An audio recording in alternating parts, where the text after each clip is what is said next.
Good morning, everyone. Today is Monday, the 21st of April, 2025, Easter Monday in the UK and Commonwealth. I think y'all just refer to it as the Commonwealth, if I'm not mistaken. Please comment down below if you're in the UK as to what you call your economic Commonwealth. In any case, we have a lot of news to cover this morning. Now, when I was getting ready to head off to work, washing up and everything, I often take the time to listen to the crypto news, and I often share it in the community. Please go ahead, listen to those. Please like on them so I know that you saw it. Please comment on them, your perspective. Now, what we got going on is Pope Francis has passed away. Charles Schwab resigned immediately. Harvard has claimed they're going to be bankrupt because somehow they allow their endowment fund to be illiquid. What kind of sense does that make? Who does that? Amateurs do that, and they claim to build professionals? Come on, I'm not buying that. And we have a whole bunch of astrology stuff that is coming online. And the sixth point for this week is that we have a lot of announcements from SEC and everybody else in finance world. So we're going to have a busy week, ladies and gentlemen. Now, my initial plan when I woke up this morning, and this is how I think, was to speak with all of you about how I have found that billionaires are more into astrology than millionaires are. Now, that has, I've seen that for the past 40 years. It's as if I don't know what to call it. It's just strange. But I remember a guy back in the day saying, something along the lines like billionaires follow astrology, so you want to learn about astrology if you ever want to make money. And I just found that to be so strange back in the day. But hey, everyone has a right to their own beliefs. That's what America is all about. So, to get back to that, if you're a person affected by Pope Francis's passing, my condolences to you. I hope you find comfort. Moving on. What does all this stuff mean? Now, I really want to get on Harvard for a minute. Harvard, come on. You allowed your endowment fund, and for those that don't know, whenever you donate money to an alumni institution for an alumni drive, what have you, however you want to phrase that, it goes into something called an endowment fund. I do it as often as possible for the college prep I went to. I don't do it for the university I graduated from. Because their endowment's huge, and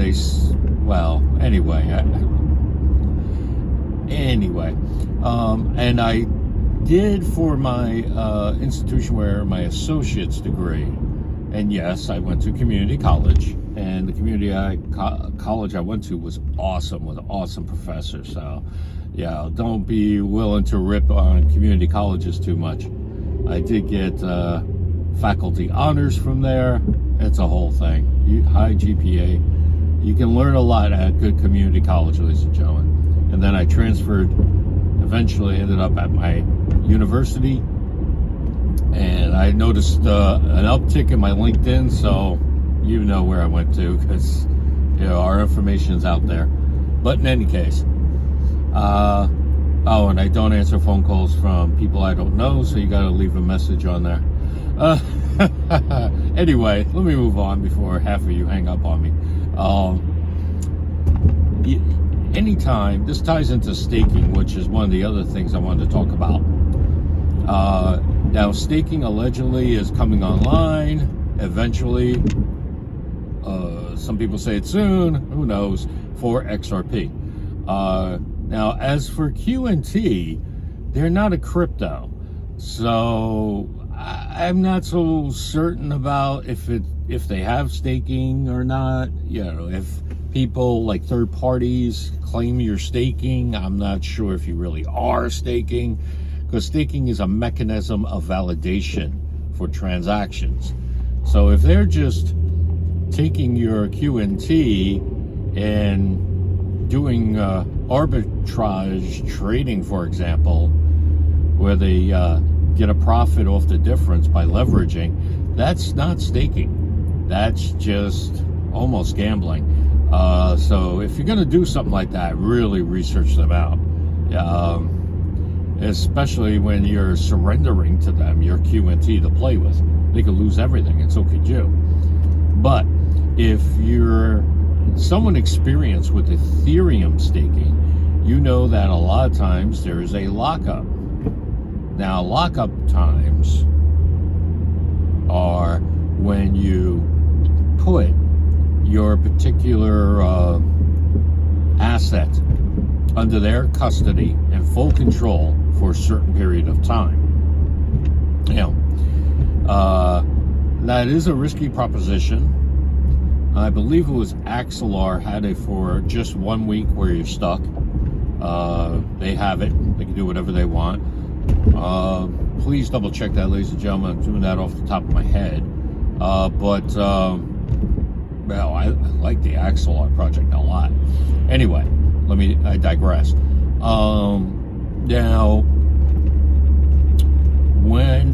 Now, yesterday I did discuss the announcements we're having from SEC this week, and I did share in the community a couple of posts regarding that you can go ahead and watch, and let me know what you think on that, because there's a lot of announcements coming.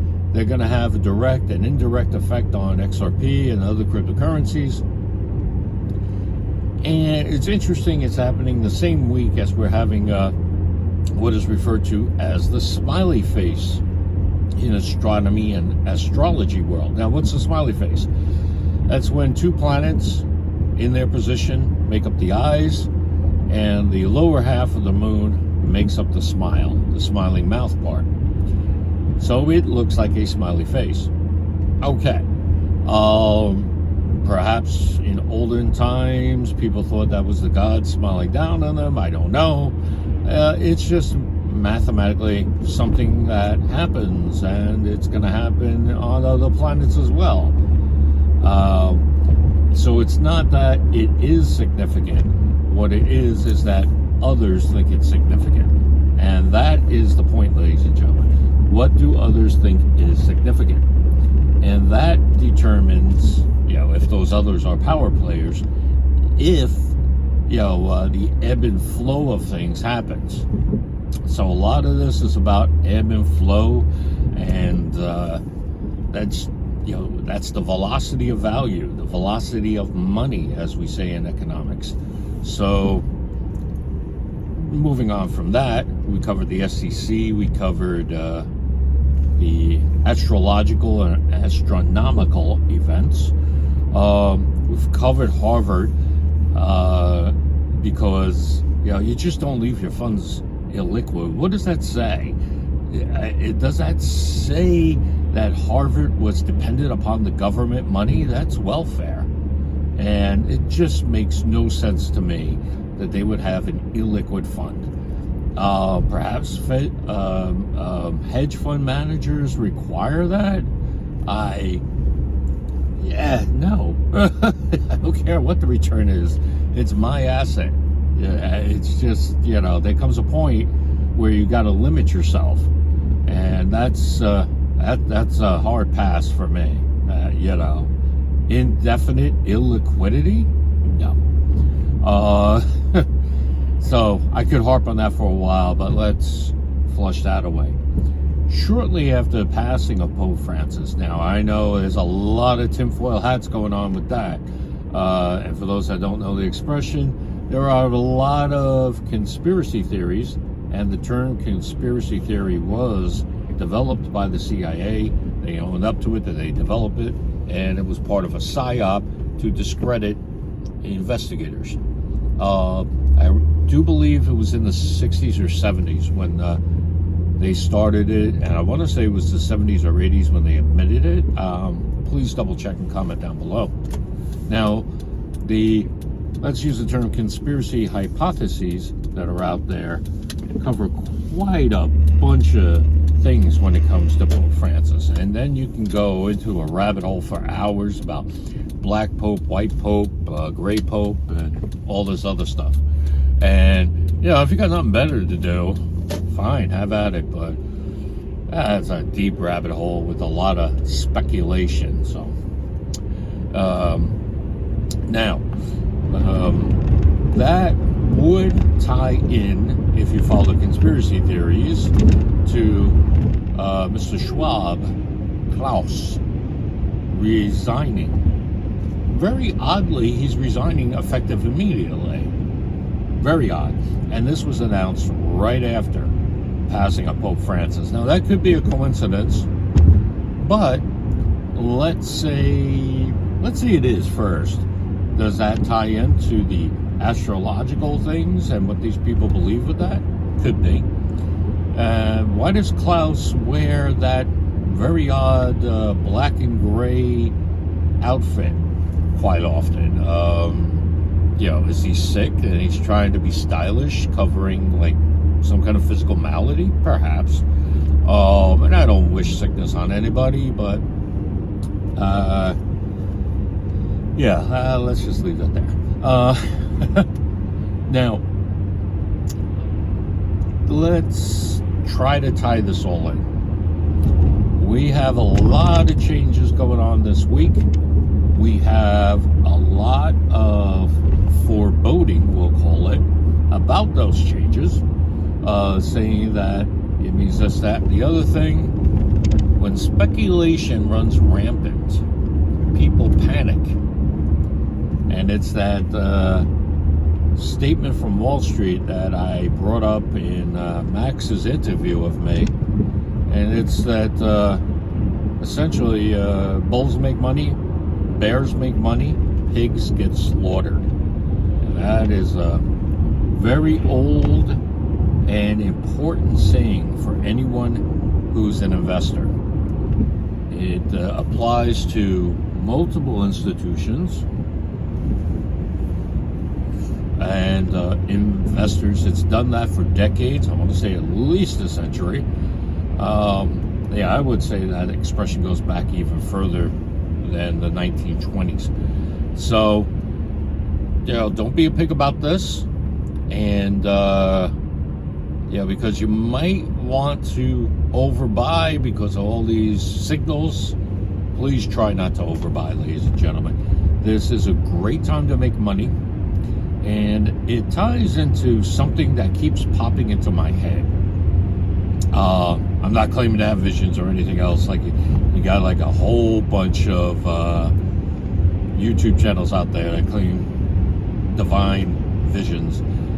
I'm not discrediting them. I am a man of faith, but I do realize that in our creation, we were blessed with a certain set of skills. I love using that expression. And one of those skills is a couple of them are logic, applied logic, and visualization. But to get back to what I was thinking, the thought that popped into my head is that we're going to have a couple of, and I've discussed the plateaus before, but I just got a hunch that we're going to have something that is, well, let me just say, we're going to have some volatility, but we're also going to have a lot of plateauing. So within the channel, and the channel is the two sides, the high and low extreme of value, but within that track, we'll say, it's like a train track that goes sideways. Within that track, we're going to have a couple of highs, a couple of lows. It might be a little bit nerve-wracking rather, and we'll have a few plateaus. So all that being said, ladies and gentlemen, just get ready for a rough week. Know what you hold, because you hold some awesome stuff with XRP, QT, and I would say even the other ones. It's just the timeline for me, I am thinking is that I will buy the other coins, more of other coins, after XRP and QT reach their value. So what I'm doing is leveraging profits. So, for example, XRP goes up by a huge amount, the other ones don't move. Whatever point where I determine at the time, that's when I'll buy in on some of the other coins, and we'll see how that goes. That's what I'm saying, but I think that's a win-win for me, because I am older, and I have worked since I was 5 years old, shining shoes in Columbus Circle, and yeah, my poor mom. I was always trying to work and make money. But anyway, so I want to retire and enjoy my life. So for my objectives, and your objectives may vary, for my objectives, it's the sooner I retire, I think the better off I'll be, because I just want to enjoy life. But in any case, nothing I say is financial advice, nor advice of any kind. It's just one guy's opinion who's been around the block a little bit, and I'm glad to share it with everyone. That being said, please like if you like this. Please share amongst your friends. And welcome all of you new followers, by the way. I'm very grateful for all of you. And please subscribe if you like this kind of content and you want to see more. That being said, I wish everyone a beautiful day, and be good to each other. Peace.